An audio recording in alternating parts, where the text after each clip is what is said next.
We became an independent nation in 1962, and there are some things that we had that we considered useful for us as a young nation, a brand new nation going forward, that we would retain. Thankfully, the Trinidad and Tobago Cadet Force was one of them. Today, that institution would have served this country for roughly 113 years. And it is also well known that it has served very, very potently, very positively, influencing, affecting, shaping the lives of thousands of young citizens of Trinidad and Tobago. Prior to a few years ago, I would have had to say young men, but along the way, the institution adapting to social trends and the rectitude of that allowed female citizens to become members of and to serve in the Trinidad and Tobago Cadet Force. This institution has its roots in the secondary school system, continues to be like that. It has reorganized itself over the years, and it has attracted young persons not only in the secondary school system, but in other elements of the society. I would like, therefore, to thank the Trinidad and Tobago Cadet Force for its remaining whole. I would like to thank the Cadet Force for its service to the people of Trinidad and Tobago, in particular the youth cohort that it supports, develops. Of course, the Cadet Force is merely one of a number of youth development programs supported by the government of Trinidad and Tobago for its obvious worth and significance. Obvious because today, as we would have experienced for several decades in the past, in fact, I think it is safe to say in all of human experience, the youth of every epoch would have presented challenges to the society in which they are put. As far as I can recall, it was so in the 60s, in the 70s, in the 80s, it is an ongoing human reality. And governments, not the least the government of Trinidad and Tobago, would have to grapple with the challenges of youth, the energies of youth, the idealism of youth, and to find ways, pathways to utilize those energies positively. The Cadet Force is one of the many ways in which we do so in Trinidad and Tobago.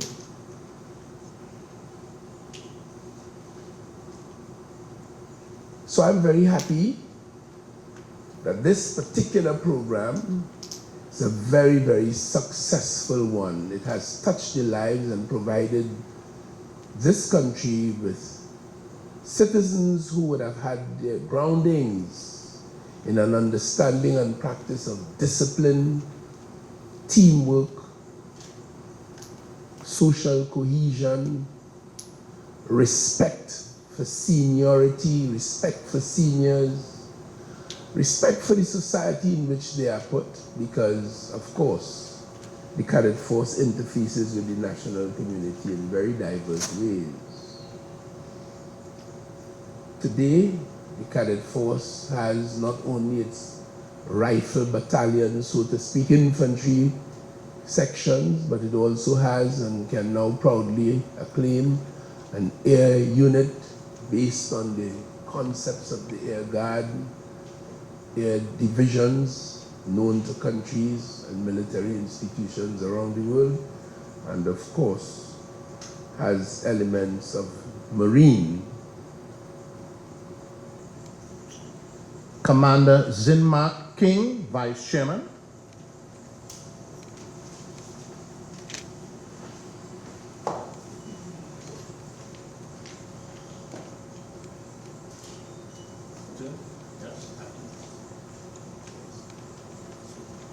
As I indicated earlier, it is with more than ordinary pleasure that I present this instrument of your appointment in your service as a member of the Cadet Force Advisory. Thank you very much.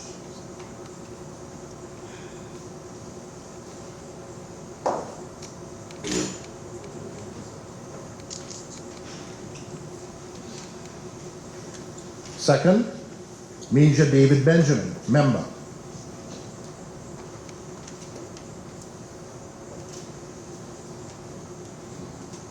Mr. Benjamin, who leads our national youth development programs from the Defense Force, we thank you again, and it is with more than ordinary pleasure that I present this instrument of your appointment on this, the advisory committee to the Cadet Force. It's my pleasure. Thank you very much.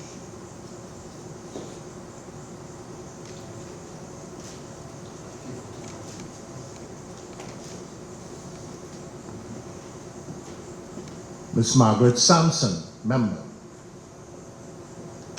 Farrell. Miss Margaret Sampson Farrell, member. Jennifer Sampson.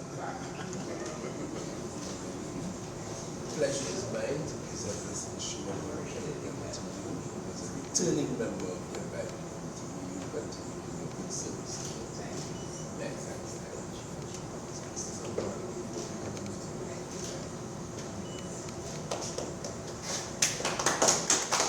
Thank you.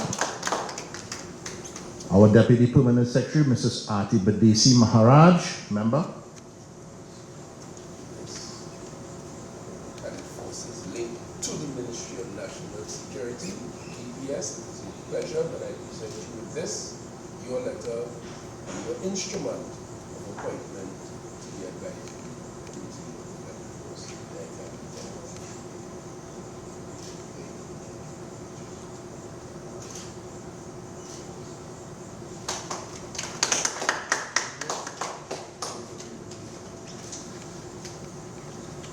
Mr. Gary Ribeiro, member.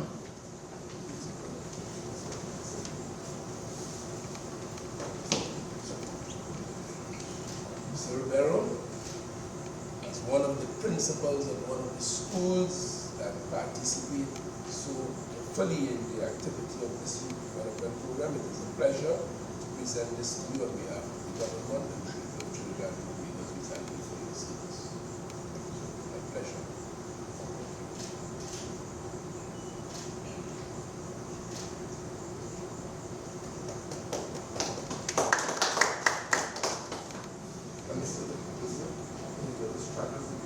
Yes, I know military is what I can see. And finally, Mr. Gregory Kwan Kep, I hope I pronounced that right, member. Thank you very much, Mr. Conker, for your service, and it is with great pleasure that I present you with your instrument of appointment. Thank you.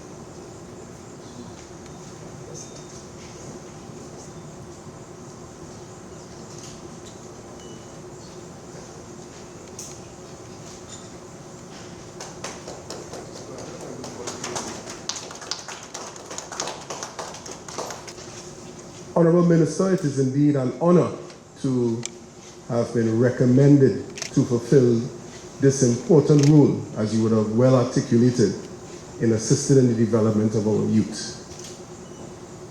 Now, I heard you, whilst hearing you speak, Major Benjamin, and I would have reminisced about our own days in the Cadet Force. he being a member of Bishops Tobago. I am a member of the Holy Cross Cadet Unit, to which Mr. Ribeiro has the honor of being principal of. And it seems to be a moment where tradition transcends the generations. And for that, I am proud. I'm also proud on behalf of the board to having been a member of the Cadet Force and contributed, and having them contribute in my development, to say it is indeed an humbling experience and an honor to be called upon to serve in this manner, in this form, to our youth, to our country, and to its development. And with those few words, for the period that we, this committee, have been convened to do the work of the Cadet Force and assist in its development, we give you, sir, the undertaking that our contributions will be well toward the goals you would have set for us, and we hope at the end, as we pass the baton to the next group of citizens, leaders, principals, that they can carry on what we would have started as of today. Thank you, Honorable Minister, for the opportunity to bring these few words of greeting, sir.